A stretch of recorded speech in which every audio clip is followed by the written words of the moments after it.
Senator Donnghaile. Carla, thanks both Peter and Anthony. In terms, before I come to I have two questions, I do think this committee has committed to doing a series of engagements and meetings around the Brexit issue as it evolves. I think it would be very, very useful, Anthony, if with your organisation in particular, given the research that you're undertaking currently at the minute as this develops, that we would have the opportunity to engage on a regular basis with the Centre for Cross-Border Studies to help us, in terms of our engagements, be a bit more informed, or as best informed as we can be moving forward. In terms of my questions, there obviously is a growing consensus emerging in the North around obviously the democratic aspiration there and the democratic vote that the majority wish to remain. There is a growing consensus, around the issue of special status, for example, for the North to remain within the EU along with the rest of Ireland. I'm wondering if there are any, Anthony, examples, similar examples of that we could look to in terms of best practice or in terms of adopting that position. The other issue therein is the legal challenge that is currently underway. I'm not asking anybody to preempt that legal challenge because none of us can. I'm just wondering what your view would be on any potential outcome. Is there an ability, I suppose, is there a mechanism because of the potential undermining of the Good Friday Agreement? Can that legal challenge prohibit or indeed allow for the retention of the 6 counties to remain in the EU? And Peter, finally, Chair, a lot of colleagues have talked understandably about the trade issues, the movement of people, which is very, very fundamental in terms of concerns moving forward. But the other issue for us, and you'll be acutely aware of this, is the importance of the peace funding and the impact that work has on communities and the stability of the peace process. And I suppose what we have to do is look at the actual evidence, because for me, my biggest concern is that a government in London which has already cut £4 billion from the block grant, I don't see then stepping in to replenish funds that we're going to lose from the EU, whether they're capital or other ways. So if you could maybe speak a wee bit more about the impact that this loss of peace funding would have on issues of political stability, peace building and moving forward. So, Senator, if you want to comment on those, please. Thank you.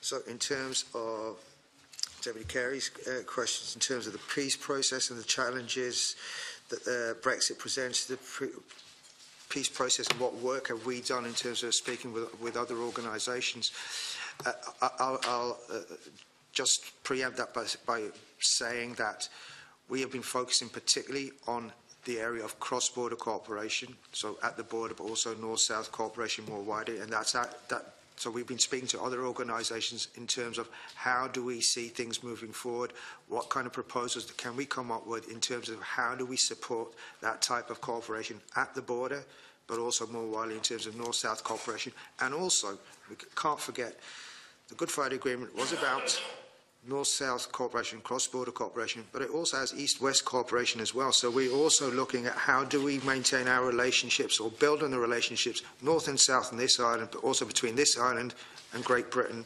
at all levels, at civic society level, but also at various other levels. So we've been engaging with organisations like Cooperation Ireland and others, and some local councils at the border, coming up with various visions on how we can take things forward. But it actually comes back to the last question, although I won't preempt it, because I'll leave that to Peter in terms of the UK government replacing funding that's lost. We're coming up with proposals because if Brexit is to be deemed a success, then it has to be a success, not an aggregate success, as in for one part of the United Kingdom or for one sector within society. It has to be a success for every single part of the United Kingdom, which means Northern Ireland. If Brexit is to be a success, it has to be a success for Northern Ireland as well. It has to be a positive.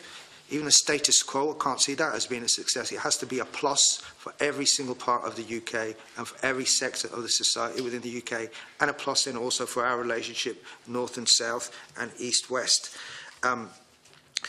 So in order for that to happen, We come up with proposals and we pass them to the UK government, who says that Brexit means Brexit, but it also means that we are going to get back the funds that the UK sends to Brussels, and therefore that's going to be reinvested. Well, here are the proposals. If it's a success, then you have to fund these various options. If you're not going to fund those options, you have to explain why you're not, because then that means Brexit is not a success. It has to be a success for every part, including for cooperation at the border here and also wider North-South cooperation. In terms of the Senator's questions, refer to the special status for Northern Ireland. I must admit the Centre for Cross-Border Studies doesn't find that term enormously helpful, especially at this stage. We prefer to look at exploring flexible arrangements, flexible relationships. The term special status at this stage may not be acceptable to people or to various parties within Northern Ireland, within the UK, definitely. The UK government, I don't think, is very in favour of any special status for any part of the UK. But it's also within the European Union, there are member states as well who are not welcoming of that term special status for a part of a member state. So we'd rather use different language, you know. Remain. I'm happy to change my language around that. But the fundamental point, I suppose, sorry to cut across, Chair, is, I mean, it's not an issue of semantics, respectfully, Anthony. It's actually an issue of, I suppose, practical legislative mechanisms that could allow for that. So you have the issue, and I raised it with the Minister for Foreign Affairs and the Minister for Justice at two different committees recently, that you have, for example, so I'm resident in the North. I retain my Irish citizenship under the Good Friday Agreement. I am therefore retain my EU citizenship. Am I then living within the North post-Brexit, post-Article 50, entitled to the same rights and entitlements around work, around human rights?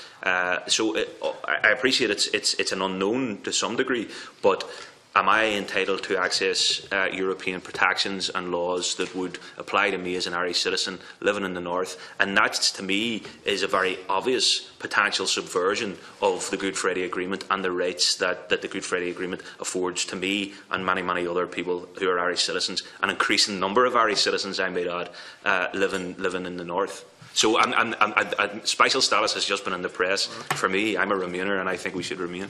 Well, in terms of remaining, I think that's up to politicians as you go forward in Westminster and elsewhere what happens in the end. But we have to face the situation that we're facing at the moment and make plans for that situation.